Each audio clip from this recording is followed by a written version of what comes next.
Okay, excellent. So we're going to go ahead and get started. My name is Preston Clark. I'm the president here at LawRoom. We're a corporate compliance training company. We've been in business 22 years, recently acquired by Everfi, a larger ed tech company based in DC.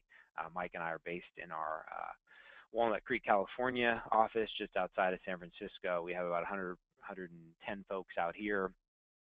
Ranging from attorneys and compliance experts to instructional writers and instructional designers. So really excited to have so many payroll folks on the call today on the webinar. And with that, Mike and I will get started. So we're going to run this 27 minutes. We'll be really respectful of everyone's time. I know that's not a huge chunk of time, but for many of you, you know, I know that data security is no doubt top of mind. So I want to talk a little bit today about the general risk elements of data security and payroll. I'm not going to go deep here. You guys get it. That's why you're on the call today. You know, we're in the business, same as you, of storing third-party customer data, and so obviously the sensitivity around both reputationally and just from a business perspective and business ethics perspective, we know how important it is to protect our customers' data. We'll talk about carelessness and gullibility as root cause. Mike will go pretty deep here around sort of we think about data security from an infrastructure perspective, which obviously is very, very important to how you maintain and manage your customer data. But also the reality is, whether you have a workforce of 5 or 50 or 500, we know that each individual that has access either directly or indirectly to customer data poses a risk and a threat. And for those of you who are fans of Mr. Robot or read the news at all, you know that the human element that goes into data security is a big part of how a lot of hackers and folks that are maliciously looking to access our data, that the human element is the easiest, often the easiest entry point, and certainly the most common entry point, and the root cause of a lot of data breaches. And then we'll talk a little bit about how we help companies like Namely and Airbnb and a few thousand others on topics like data security. The purpose of this today is not for it to be a sales pitch.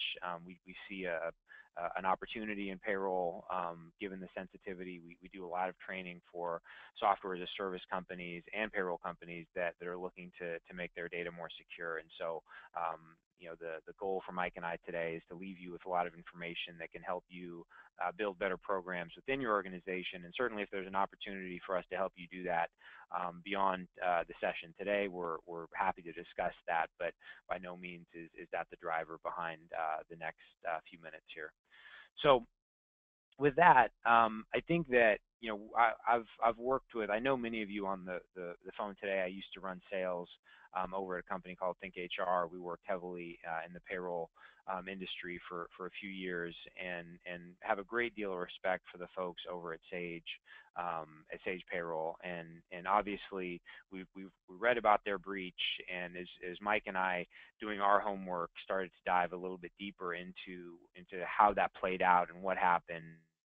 Invariably, we knew what we would find, and that is that a 32-year-old woman within the organization had been arrested for fraud. You peel back a little bit, and obviously what had happened was she had gained access through you know, poorly constructed data security policies and procedures within the organization, and she was able to hack in and gain access to data. And it wasn't a huge breach, but as we know, it was 200 or 300 customers that were breached, and obviously Sage is a massive organization. And again, I can't underscore enough how much I respect the Sage organization. So by no means is this a worst case scenario, or are we sort of using them as a sort of, you know, buyer beware. Is that this can happen to anyone, and even a great run organization like Sage isn't immune to these types of risks. And so when Mike and I saw this come across our news feed a few weeks ago, one of the conversations we had was, well, we're working with a lot of software as a service companies, and as you know, whether it's sharing economy, subscription business like an Airbnb, or it's an organization hierarchy that their core business is storing a lot of sensitive data.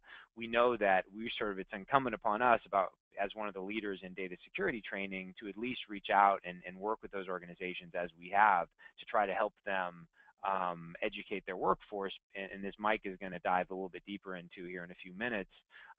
It's amazing how we tend to be apathetic as employees and sometimes even as managers to the degree to which our employees are potential threats. And I don't mean threats like everyone is out to do harm. I mean, they are the entry points for someone who is looking to access our data and information. And so a big part of what Mike's going to talk about today is how we go about educating our workforce, how we go about teaching them the way that they are a threat and the way that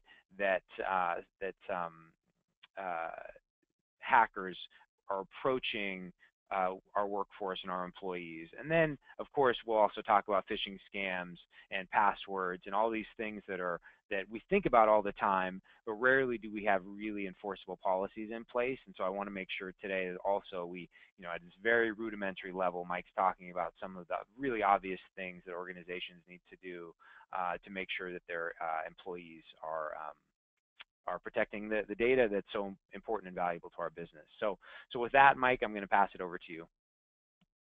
Hey, Preston, thank you very much for introducing me, and I'm really happy to be here on the call with all of you today to share some of these, some of this information and to talk about some of these issues that I'm sure all of you are thinking about. 95% of all data breaches are traceable to humans and to your employees,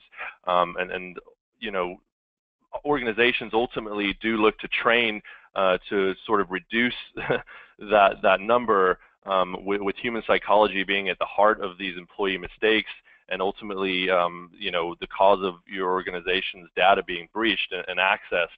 So the idea behind that that training is that organizations have to account for the biases and tendencies that your employees make as human beings, because simply put, human beings are vulnerable, and without being aware of even some of the most obvious of issues, and understanding how to sort of think and handle those issues, your employees are going to constantly make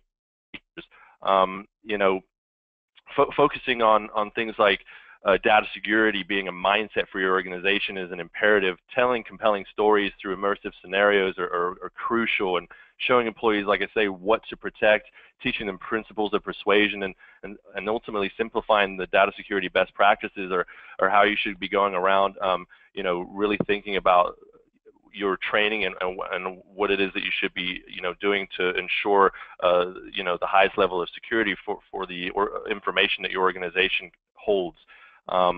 It's as we show, not just the big firms that get attacked, but surprisingly, 60% of cyber attacks also are to small and medium-sized businesses, and the cost of these attacks are ultimately growing year over year, in excess of hundreds of millions of dollars.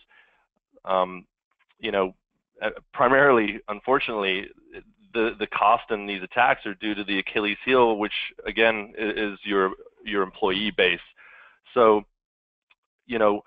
oftentimes what's right under our nose can be overlooked, and that's why I'm going to speak about some of these topics of carelessness and gullibility here, and understanding how to deal with these are super helpful to ensuring that you create a strong data security training program for your organization. So jumping into the idea of carelessness, this sort of touches upon things like weak passwords, losing company devices, accessing your organization's website and information through unsecure internet connections, or just a few of the sort of careless behaviors that your employees are sort of undergoing, and training them to not have these behaviors is really key to increasing your security levels and reducing the likelihood that you will be the next victim of a criminal cyber attack. It's interesting to note that cyber attacks account for only about 8% of data breaches. while 35% of those breaches are caused by the employee loss of laptops and other devices, 27% of these data breaches are caused by your employees mishandling stored data, and 23% are caused by the mishandling of the transfer of data. So, you know, sometimes this is due to your employees not really knowing any better, but oftentimes it's due to a lack of motivation and attitude on behalf of your employees. So, for example, you may or may not recall that last year, you know, there was a big data breach at Ashley Madison, and not to call them out by any means, but it's a perfect example of sort of the careless behavior that resulted in the hacking of over 26,000 passwords being simply due to really poor quality, low level, easy to hack passwords being utilized. And so training on how to create strong and secure passwords, while it may seem obvious, again, back to the idea of, you know, sort of these things that are obvious and under our nose oftentimes being overlooked, it's imperative that you know, a training program really meticulously pick apart all of these obvious sort of causes of data breaches and approach them in a manner which can truly effectively reduce the likelihood of your organization's data being breached. Mike, let me jump in for 1 second before we move on. You hit on a stat around 8% that like if you just come back to it, because I think it's really, really compelling, and I just want to underscore it for a second. What the stat on 8% of data breaches are the result of a cyber attack? Is that the correct stat? That's correct. Yep. And what's interesting about that, and just because I want to make sure everyone on the webinar today hears that specifically, is that for all the investment and all of the resources that go into firewalls and other types of preventative measures that your IT department or your third-party infrastructure folks are managing, that's like those folks are doing their job, right? Like you know, round of applause for them, because that is, like, if we're not doing that, then we have a huge problem, right? So it's that would be the easiest way for someone from another country or from, you know, a competitor or whoever it might be. It'd be easy for them to hire someone and to go straight in and hack through your firewalls. But we're seeing now that is, you know, less than 10% of the time that's the cause. And so what that means, and sort of Mike started off this way with the 95% of data breaches the result of human error, is that what's really happening now is we're saying this is the unchecked realm. This is, so as ridiculous as you may feel right now on the webinar that Mike's talking about passwords, well, how many of you have a data security policy in place that has a clear and understandable guideline around how passwords should be created, how often they should be changed, and what are you doing to enforce it, right? And as it turns out, these are the things that are much, much more difficult to put in place and to track and to monitor, because it's easy to spend money on an IT infrastructure and sort of set it and forget it and trust that they're doing their job, which they probably are, but it's much more hard to maintain, much more difficult to maintain the human element, the human firewall, as Mike referred to it, because that is something that is a moving target. It requires reinforcement. It requires ongoing communication to the workforce about best practices. So sorry to hijack that for a second, Mike, but I thought that 8% number was awesome. Great. No, thanks very much for jumping in there and highlighting that, Preston. And, you know, much along the same lines of, you know, this sort of really obvious error that, you know, ultimately costs organizations like all of you folks are on the call today or on the webinar today a ton of, you know, money and you know, certainly your reputation is at stake, is the idea around your employees being gullible, and to that idea, folks are just generally a lot easier to hack than computers, and that's exactly why cyber criminals target employees versus, you know, simply going into computer systems. You know, that really gets underscored through the idea of social engineering. People are simply susceptible because they fail to recognize the signs of an attack, and ultimately, you know, these folks generally don't feel empowered to challenge those requesting, you know, certain information. You know, an example of this was, you know, a few months back, CIA director, John Brennan, had his email hacked by a teenager, and he ultimately, or the hacker ultimately, posed as a Verizon employee who in turn tricked another Verizon employee to reveal the chief of the CIA's personal information. All he ultimately needed was the 4 digits of John Brennan's bank card, which the Verizon employee, easily relinquished, and then the hacker and his team were able to reset John Brennan's AOL account repeatedly. Even while John was attempting to reset that account, he was having real challenges and difficulty being able to regain control of the account. So just a simple example of how gullibility in your employees and training against that can even cause some of the most secure people, the people that in our country we think are protected at the highest level, to still have their information being exposed. The idea behind carelessness and gullibility and how to approach that, really it's underscored by the need to build a human firewall. So simply giving informational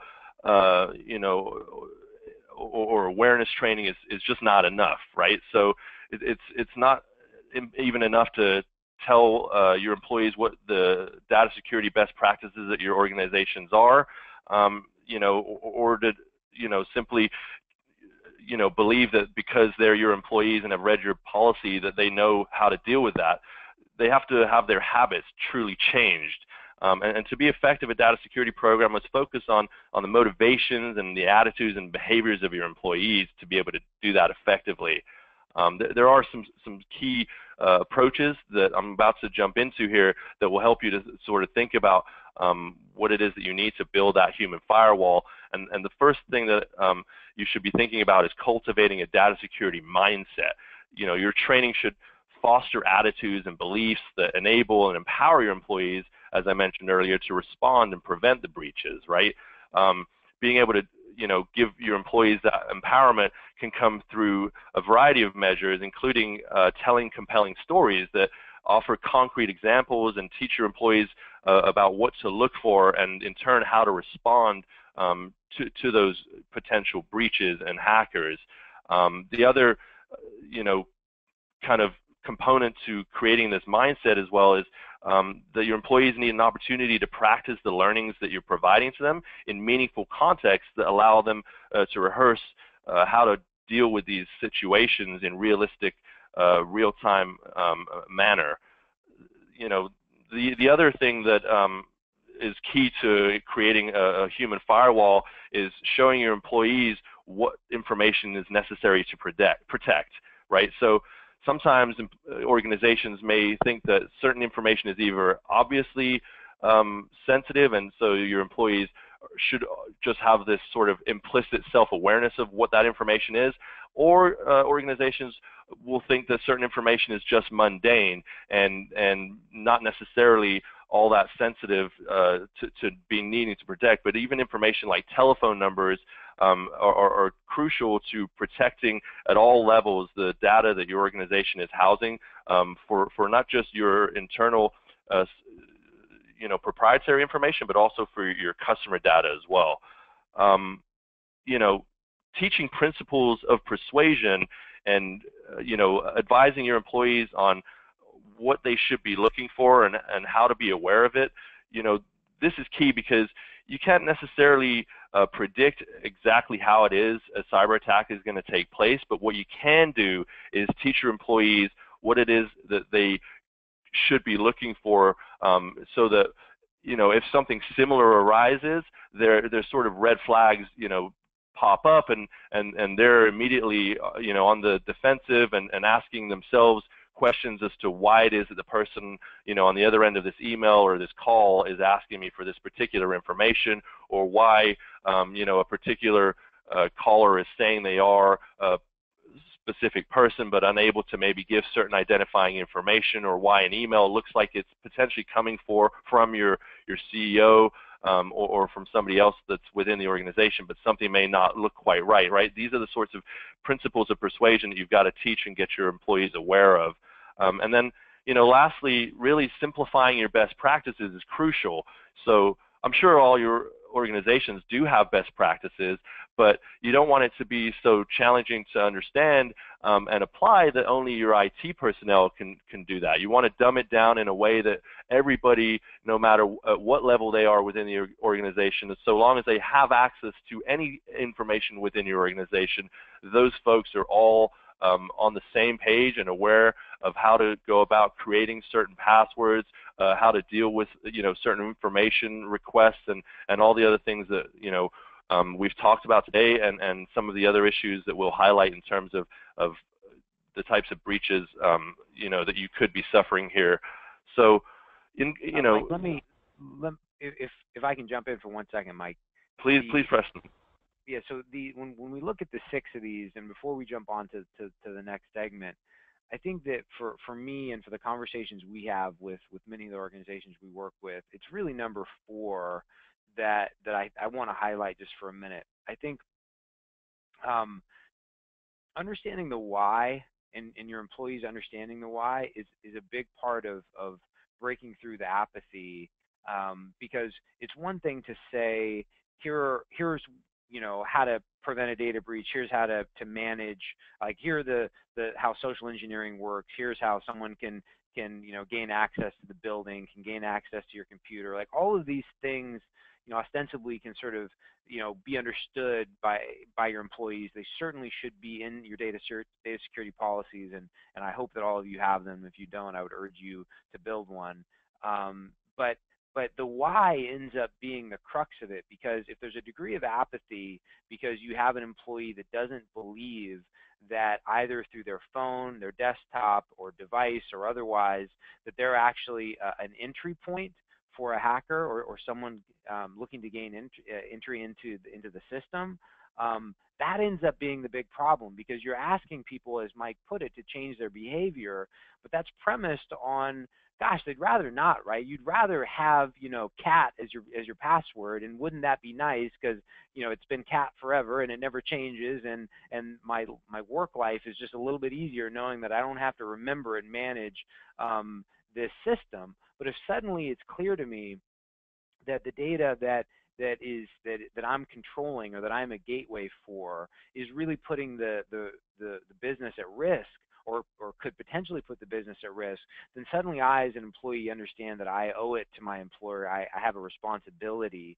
to not only sort of whimsically say, okay, sure, I followed the data security policy of the organization, but much deeper than that, understanding that if I don't, I'm potentially putting the business at risk. So I wanted to highlight number 4, because I think that one is often overlooked, but it really is the driver behind a lot of the data security policies and their ability to be enforced.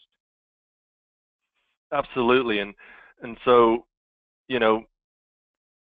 what we've come to learn is that technology alone is not sufficient to protect your organizations and any of the customer data that your organizations may carry, right? So even though you may have a robust cybersecurity software program in place to protect all of that information, what's key is ensuring that all of your employees know and understand how to spell any attempts at breaking into your organization's data, right? So you may have spent a ton of money into sort of technology that does provide a really strong firewall, but like any chain, it boils down to the weakest link. And right now, the reason why cyber attacks are primarily or data breaches are primarily resulting from employees is because your employees are indeed that weakest link. So I'm going to pass it back over to Preston here to jump in and address how your specific organizations have approached these very same problems. And with that, Preston, it's all yours. Great. Hey, thanks a lot, Mike. We only have a few more minutes, so I just want to really just say some concluding remarks and talk through potentially how we might work with your organization, and certainly after this webinar, we'd like to send some white papers and resources to help you out. So I think that it's worth noting that that there's a lot of organizations out there that are not payroll companies but share your concern as more and more of our businesses our business is conducted in the cloud. It means that while there's a ton of cost savings that comes with that and a ton of scalability, and for a million reasons, it's a great way to run our business. At LawRoom, we certainly run our business that way. We also know that as a result, data security is a new reality. It's a new norm. It's not going anywhere. And in many ways, we're still figuring it out and still figuring out what the best practices are. And so with that, I would say that we work with thousands of organizations across the country, helping them with topics like data security training. And what I would say to all of you is that there's a lot of different ways to do this, but it starts with a data security policy, and then it starts with, secondarily, the education and the pushing down of that policy to, as Mike put it, actually affecting the behavior of your organization. And that's more easy said than done. And so what I would say is you're looking at how to approach this and how to enforce the policy and how to teach your employees how to be the human firewall that is so important and that we really need them to be. You can do this in person. You can do this through online training providers like LawRoom. I think, though, that one way or another, and I want to underscore this, if there's nothing else that's communicated here, is that if you as leaders and as managers and as executives and as owners don't elevate this as something that's important, and again, working with LawRoom isn't the only way to elevate its importance. There's a million ways. It starts with you having a policy, but you need to communicate to your workforce that this matters. Because if you take an apathetic approach to a policy where you say, yeah, change the passwords with X frequency, understand that that's going to be like, if you don't care about it, they're not going to care about it, irrespective of any policies you have in place. And so I just want to underscore again, put a project plan in place, take a course of action that enables you to educate on the topics that Mike covered today. And I think we'll send you information on how we work with companies like Airbnb, payroll companies like Namely, and others. We're at the top of the hour, so I don't want to get into that, but I think it's just worth noting that this is our core business, to work with organizations like this isn't for a payroll organization that has 10 employees or 100 employees, the cost, quite frankly, is nominal. This isn't a huge revenue driver for us, not a huge cost center for you. But the reason why Mike and I do these webinars with various organizations in various industries is that it's really important to us that we are sort of doing our goodwill in the market by saying there's a really efficient and effective way to train on data security, to train on other topics, and it's not a full-time job, and it's not a huge cost. And so again, one way or another, I hope that coming out of this, you'll say, we take this seriously, it matters. We need to look at other ways that we can, do this more consistently and more pervasively throughout our organization. Mike, following up on this email, actually Jalen following up on this email, is going to send you some resources. He'll send you a great data security white paper. We'll send you a recording of this webinar if it's useful, and happy to answer any questions. And so even if you want to reach out to Mike just to say, hey Mike, I want to walk you through what we do from a data security training perspective, would love your feedback. I know that Mike would be pumped to have that opportunity. Because again, this is our core business. Mike thinks about this probably way more than most of us do, and so use him as a resource, bounce ideas off of him, and certainly if there's a way that we can help you with your data security training, we would love that opportunity. Any closing remarks from you, Mike? No, that's all from me today. Thanks very much for your time, everybody. Okay, great. So thanks. So again, expect an email from Jalen with a recording, a white paper. We'll also send this a copy of the PDF version of this deck. And if you would like a demo of the course, I guess I'll just plug this for Mike. You can type demo into the question box, and he can follow up with you and walk you through and give you a sort of a self-guided tour of what it looks like to train your employees with online data security training. And feel free to do that in the chat or question box. So that's it. Have a great rest of your day, everyone, and expect more of these webinars from us in the future. Thanks.